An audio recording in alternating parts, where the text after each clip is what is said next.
I'll have to admit, when I first started with this, I thought, well, I've got to make this thing messy. And the more I got into it, the more I realized that maybe Barak's faith was not quite as messy as I first thought. And so I'm going to present something tonight. I want you to be judged, and you can just judge yourself on seeing just how messy Barak's faith was. This is all found in Judges, the 4th chapter. Need to set the stage first, and that is about 125 years earlier, Moses takes the nation of Israel, leads them out of bondage, out of the Egyptian bondage that they had. He takes them into Mount Sinai, receives the law, 10 commandments, all the 600 associated other commandments that went with it, and then they're headed for the promised land. God said, you really won't have to do all the work because I will send hornets ahead of you so that they will drive out the Hivites, the Canaanites, and the Hittites before you. And so not all of the work was going to be up to the Israelites. Well, as you know, they get there, they don't have the faith to go in, and all of that rebellious generation, 20 years old and older, had to wander in the wilderness for 40 years. Well, everybody wandered, but they wandered, and then they all died off. And then finally they go into the promised land. And with that, Joshua takes over. And Joshua then is the man who then will do all of the settling of the different tribes into the land of Canaan. And here is just a quick representation generally of how the different tribes all settled into the various sections of the land of Canaan. Moses had told them earlier, he said, the Lord your God will enlarge your territory just as he has sworn to your fathers, and will give you all the land which he promised to give to your fathers if you carefully observe all of this commandment, which I command you today. Well, the ultimate promised land was going to extend all the way up to the Euphrates River, up on the right, all the way down to the Nile on the left, and it was bigger than they ever achieved. But that was what was promised to them. And this commandment was this: to love the Lord your God and to walk in his ways always. And to that, all of the people that were following Joshua said, they answered Joshua saying, all that you have commanded we will do, and wherever you send us, we will go. And sure enough, they started out extremely strong and extremely directed by God.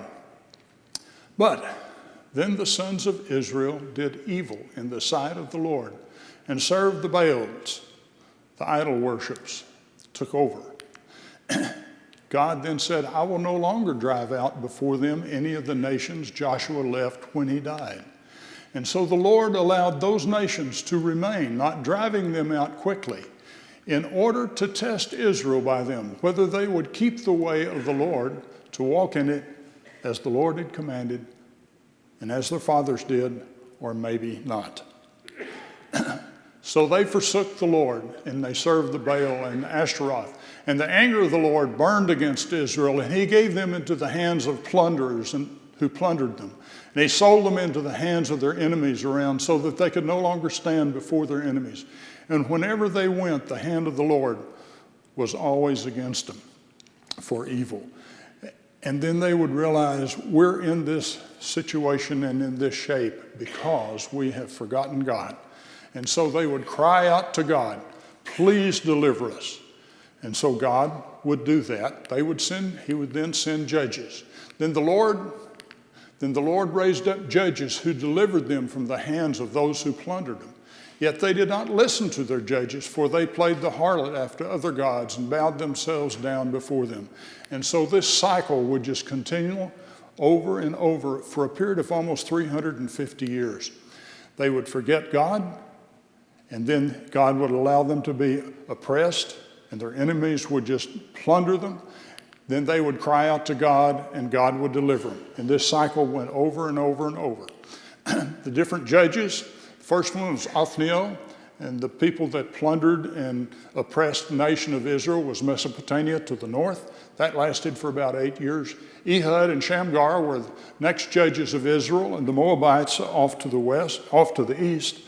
They were the ones then that plundered and oppressed Israel for about 18 years. And then for our lesson tonight, Deborah is the judge, and the Canaanites, which were the local people there, they were the ones for 20 years they oppressed Israel. So now we go to where our story begins. There's a little town about 10 miles north of the Sea of Galilee. It's called Hazor. When Joshua was directing the different tribes in, it says that he went in and he destroyed all the different cities. When he came to Hazor, he literally burned it. He burned it to the ground. Well, but it wasn't long before the Canaanites came back in, rebuilt the city, and the Canaanite king, Jabin, made that then his base of operation. And so he reigned for this 20 years that he oppressed Israel from this city of Hazor. His captain of the guard, or his commander of his army, was a guy named Sisera, and his home was down at Harosheth. And that's about 40 miles now southwest a little bit of Hazor. And so these are the two people now that were the focal points of the harassment to Israel. Okay, and it says Jabin oppressed Israel for 20 years, and then Israel again cried out to the Lord. So, our judge at this time is Deborah, and it says she has her own palm tree. So she is judging Israel, and she is leading Israel. It also says doing those two things. Under her palm tree down in the land of Ephraim, which is just north of Jerusalem there. And so when people would have a conflict, they would come to Deborah, and she would decide between the two. Deborah sends word to Barak. Barak now is even north of Hazor. He's living in a place called Kadesh. And that is probably from where Deborah is up to where Barak is probably around 90 miles. So this isn't just a quick journey, go send for Barak and bring him down. It takes a while to do that. They go up, they get Barak, they bring him back down to Deborah, and he meets Deborah under her palm tree. And Deborah says, "This is what the Lord is commanding you to do." And the Lord says, "Go to Mount Tabor," which is just west of the Sea of Galilee.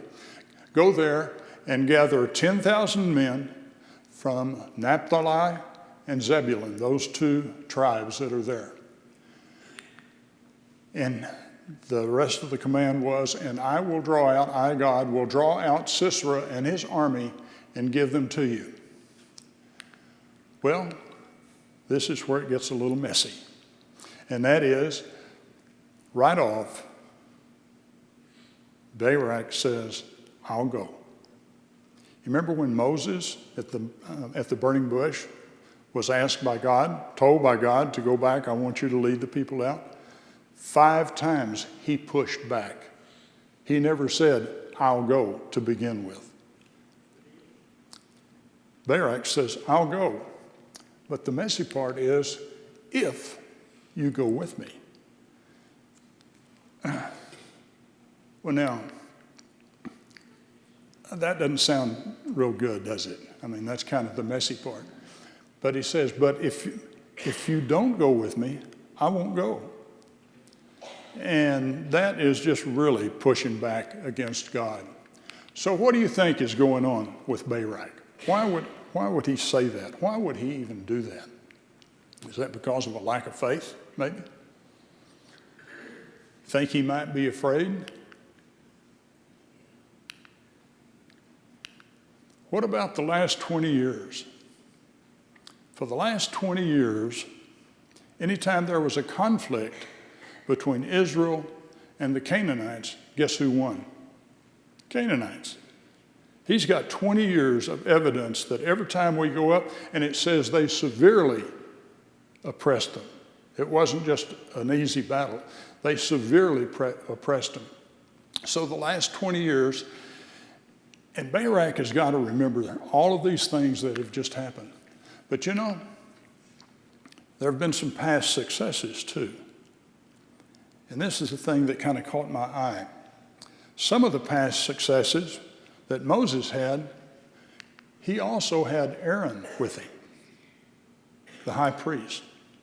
And then after Moses, it was Joshua. Well, he had Eleazar, which was Aaron's son, who became the high priest after that.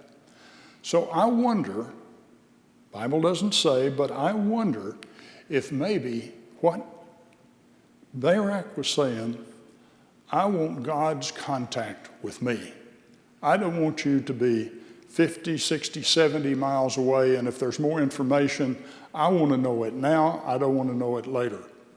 And so he says, I will go if you will go with me. And sure enough, what happens? Deborah says, I'll go, but the honor will not be yours.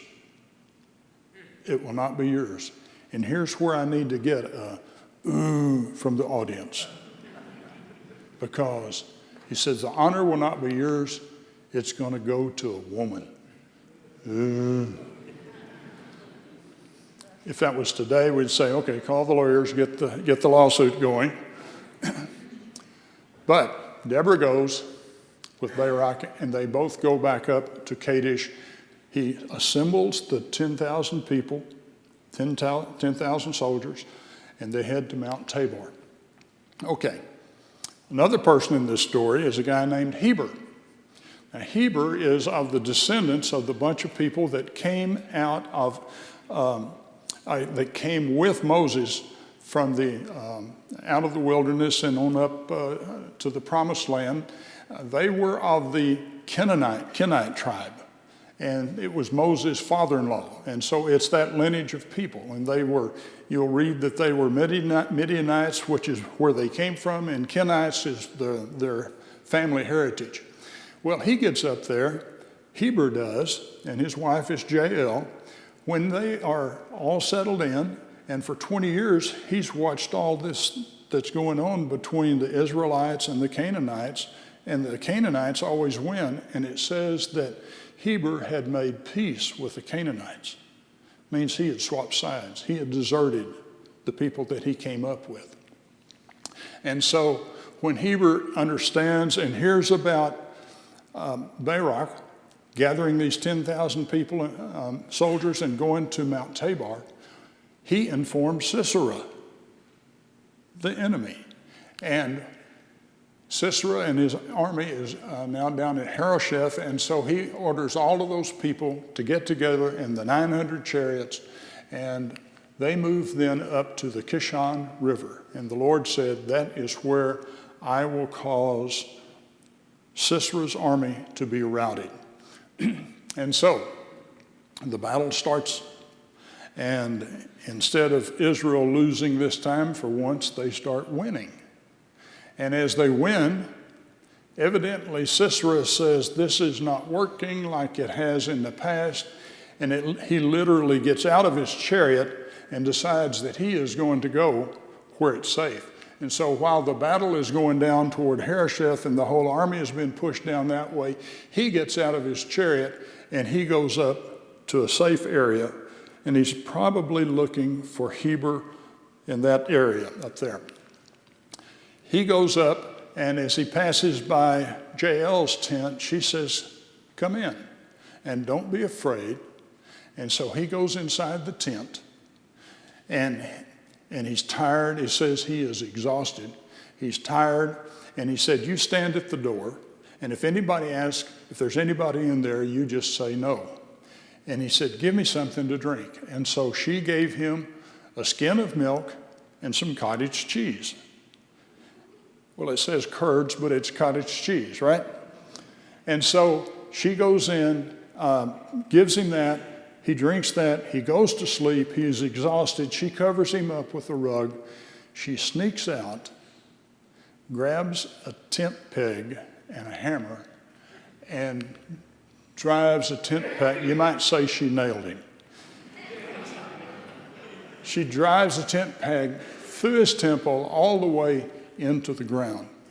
Now, evidently, Barak has been chasing the army, and evidently he has found the fact that Sisera is no longer there, and somehow Barak is not far behind, because when he shows up at the tent here, Jael says, "Come on in. I think who you're looking for is right in here." And so he goes in and looks, and it says that day that God subdued the king of Canaan. Now, there was still some mopping up that had to do, and it said that he ultimately was totally destroyed.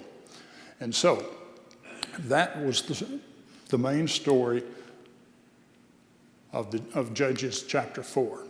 Now, here's a significant point, I think. Number one, that even though Heber had started out with the Israelites, had come up, and his family had come up with those wandering in the wilderness and in the desert, had finally settled in and settled up north of the north end of Galilee. He had swapped sides, but evidently Jael had not. Her allegiance was still with Israel. And so that's the reason why she did what she did. And so the honor went to Jael. Now, when Deborah had said earlier, the honor will go to a woman, I don't know what woman crossed their mind. Maybe they thought it would be Deborah. Barak probably did, since she was the one telling him that, and she was willing to go. But turns out the honor didn't go to them, it went to Jael. My mind works a little crazy sometimes. I thought of a kind of a side note here, and this is now for the husbands here today. If when you go to bed at night, I'm just saying, and you look over on your nightstand and you see some goat's milk and cottage cheese, you might want to look at the other nightstand where your wife is, and if you see a tent peg and a hammer, I would suggest that you're probably not the one that needs to go to sleep first, okay? A serious point that was made by Deborah early on, and this, I think, is the crux of the lesson, and that is, she said, the honor for the journey will not be yours. You know, sometimes people that do things for the Lord get to feeling like, I did it. Sometimes when things go real well and some program works out, we kind of feel like, oh, that was good. And we tend to accept the honor for ourselves. I've got some questions I want to ask you, and I want you to give me the answer. The answer I'm looking for is two words: the Lord. Okay? Let's try it. Who created us? Who gives us life and breath? Who sets the bounds of our habitation? I mean, we didn't choose who our parents were. We didn't choose that we were going to be born here or wherever we were. We didn't choose what race we were. Somebody else set that, and it's the Lord. Who gives the power to make a living? The way the Bible says it, power to make wealth. Who does that? Who gives the Spirit to our lives? Who forgives us our sins? And who adopted us into his family, not just allows us to live in his presence, but actually adopts us into his family. So, bottom and last question. Who gets the journey? Who gets the honor for our journey? Again, it's the Lord. So, every time I think that we echo the sentiments of Barak when he said, I won't go unless you go with me, I think we're saying this very thing, and that is, I'd rather have you with me, Lord, than any honor that might come my way. I think that's what Barak was saying. So Yes, it was messy. He put conditions on it. It would have worked out much better if he hadn't. But that's probably what was going through his mind. He said, I want God's contact person to be with me. Okay, I have homework for you tonight. And that is, tonight, when you go to bed, after you've purged the house of cottage cheese and goat's milk, I want you to read Judges 5, because in Judges 5, there's a song that Barak and Deborah write. And this song talks about all these events that we've just talked about. And yes, Deborah is mentioned, and yes, Barak's mentioned, and yes, Jael's mentioned. But it starts out like this, that the leaders led in Israel. And who were the leaders? Well, that's probably Barak and Deborah. They led in Israel, and the people volunteered, 10,000 people who had watched for 20 years the battle go the wrong way, that they still volunteered. And he says, bless the Lord. That's the first stanza. The next stanza says, hear, O kings, give ear, O rulers. I to the Lord will sing. I'll sing praises to the Lord, the God of Israel. Again, God gets the credit. And then the third one, it says, Lord, when you went out, this Sinai, not Mount Sinai, Tabor, this Sinai quaked at your presence. That had to give 10,000 soldiers confidence that there is going to be a victory today. And so this whole chapter 5 is involved in singing this song, and Deborah and Barak write it, they sing it, they perform it, and it's recorded for us today. And it's basically one theme, and that is, to God be the glory. And that's what I see in the 4th chapter of the book of Judges. May you have a great week.